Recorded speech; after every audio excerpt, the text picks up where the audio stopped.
So this is kind of a breakdown talk-through video of the port-de-bras technique exercise video that is also here on the Harloff Hub. Just wanted to talk through some of my reasonings and details about each of the moves and why I do them.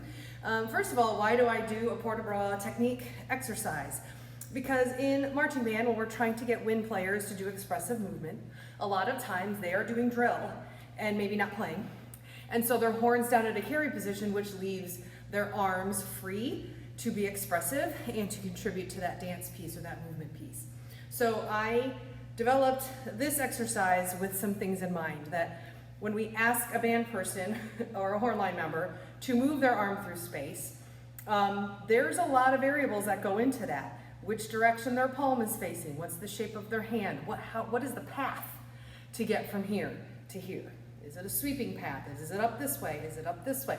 So I try to throw as much vocabulary into this technique exercise as possible so that we can work it before we give them actual choreography that goes with the show. So then when I go to give them choreography that goes with the show, we can tie it back to the technique that you see here in the video. And then sometimes I might create choreography that doesn't have any of the moves that we're doing, but we've given them a base to build on, so they at least have the experience of moving their arms, their port-de-bras, through space in different ways, and they're more aware of the movement of their arms. Also in this video, I did put some of the typical leg moves that go into band body, like lunges and forced arches, and different ways to release their body over or roll it up and down. We also incorporate that into our technique too. So by putting all of that into their technique that they learn right at the beginning of the season, then when it comes time for choreography in the show, we've got a nice vocabulary to draw from. All right? So at the beginning of the exercise, I do some static arm movements. We start in a low fifth position, okay, with our relaxed fingertips. That's one of the positions that we have with our fingers. We have relaxed fingers. We have blade hands where we pull our fingers nice and tight and straight together. We have jazz hands, of course, and then you can also do fists, or if you're doing an aggressive show, you might teach them, claw hands. So there's all different ways we can put our hands and hold our hands, so we want to expose them to that. Okay, so we're in a low ballet fifth position.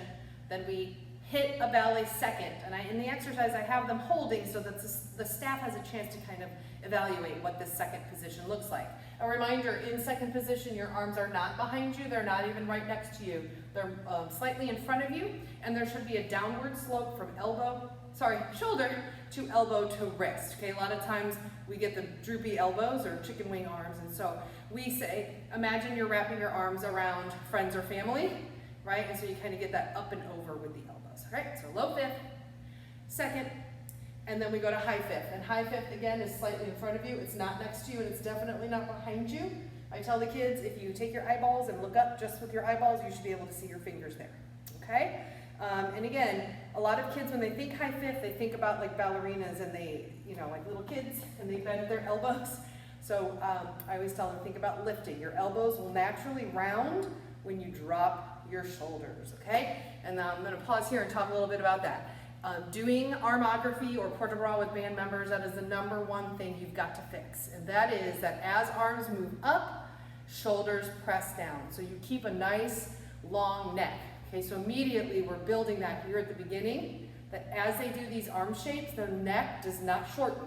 Okay, so we can't get this look. Okay, and when you press your shoulders down, like I have straight arms right now, when I press my shoulders down, it automatically gives them that roundness, but I'm still thinking of lifting up.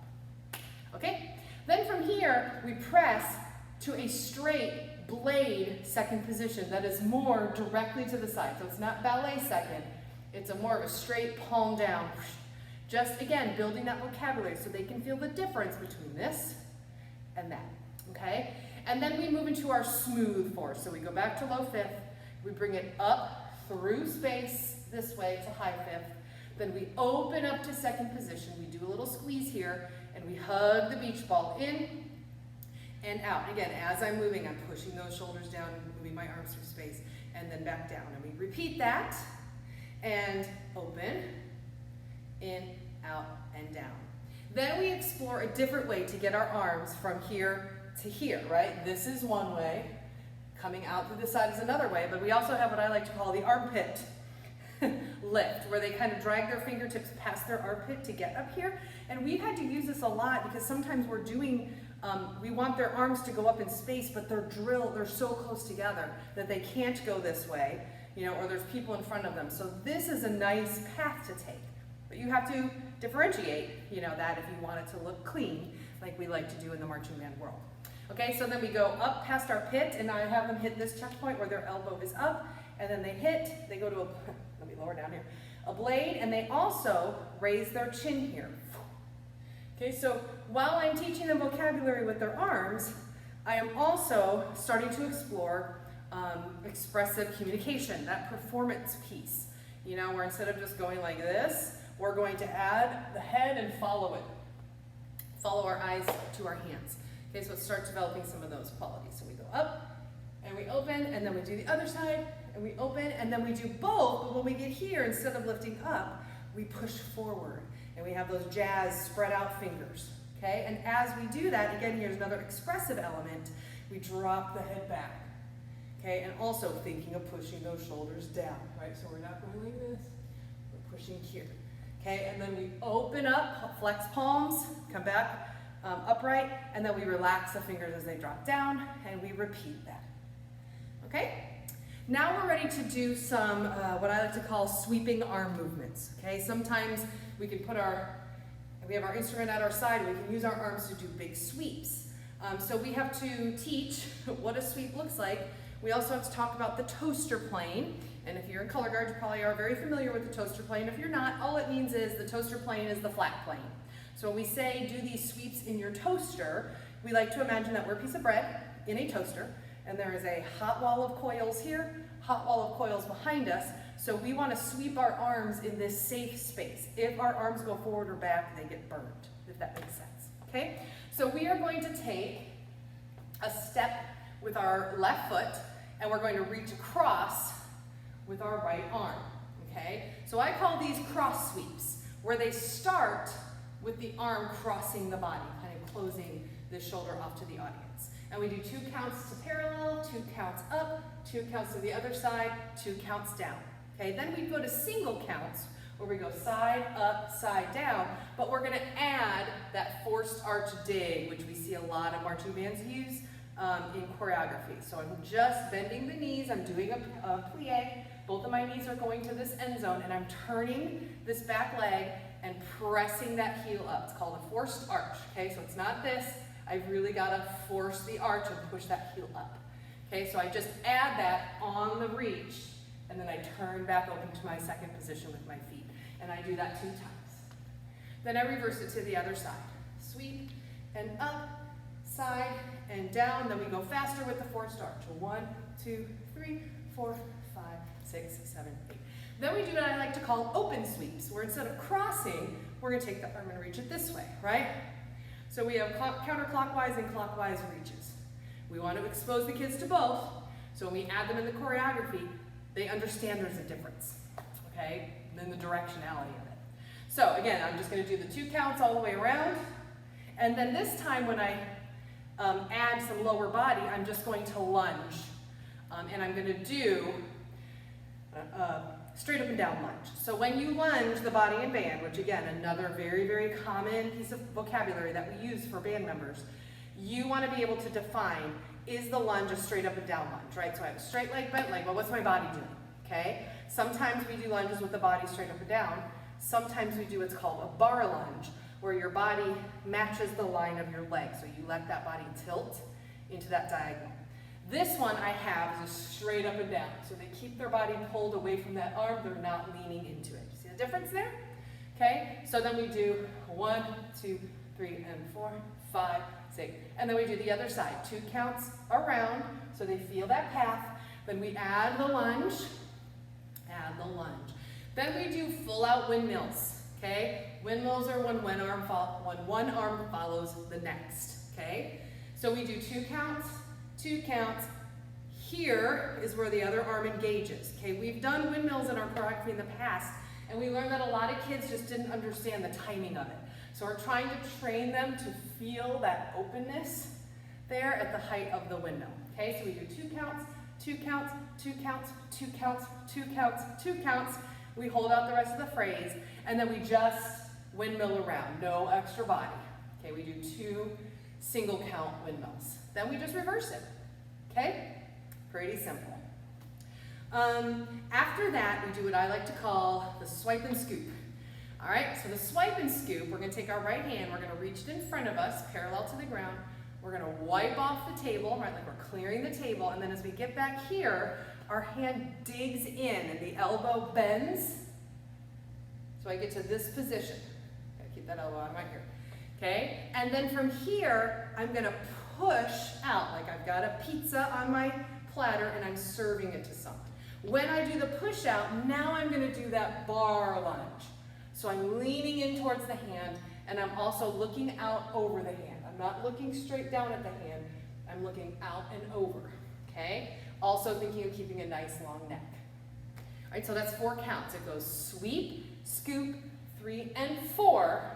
Then I'm gonna lift up 5, I'm gonna turn over 6, drop a knee 7, and I'm gonna let my body come all the way down on 8, okay? I'm gonna lift up 9, 10, I'm gonna look at the audience, palm is down. I'm gonna release back to the ground and flip this palm over, 11, 12. Okay, that's a lovely breathing moment that we can use when we have some downtime in the show and we're not playing our instruments, that we can lift and release, right? And then we're gonna stand up, 13, 14, my arms at this high angle, and then I'm gonna open up, 15, 16. We do it on the other side. Wipe, scoop, lunge with the bar, 3, 4, lift up 5, arm is parallel 6, drop the knee 7, all the way over 8, lift up 9, 10, release, 11, 12, push up 3rd, 4th, 5th, 6th. Okay, that little part of the combination is just a great little choreographic phrase that you can use in general. You know, depending on which arm is holding the instrument, which arm is free. It's a great one to use. All right, now we're gonna finish up with some releases, okay? Releases are some of the most challenging things we can ask wind players to do because we work so hard on alignment and proper posture, and when we teach our pliés and all that, we stay shoulders over hips, you know, like we want them to stay in line, but a release takes everything offline, right? So you have to teach them how to be okay with breaking that good posture for the sake of expression, okay? So a release basically is if someone were to grab your shirt and pull you by your shirt, your head is going to jerk back, right? So that's kind of like what we need to think of with a release. You're leading with your chest, your head drops back. I'm also doing that forced arch that we've done before, and I'm releasing over my right knee here, okay? So I'm going release back. It's hard to hold that. Then your chest pulls you down, your head is the last thing. And then when I come up, I'm gonna reverse, I'm gonna roll it.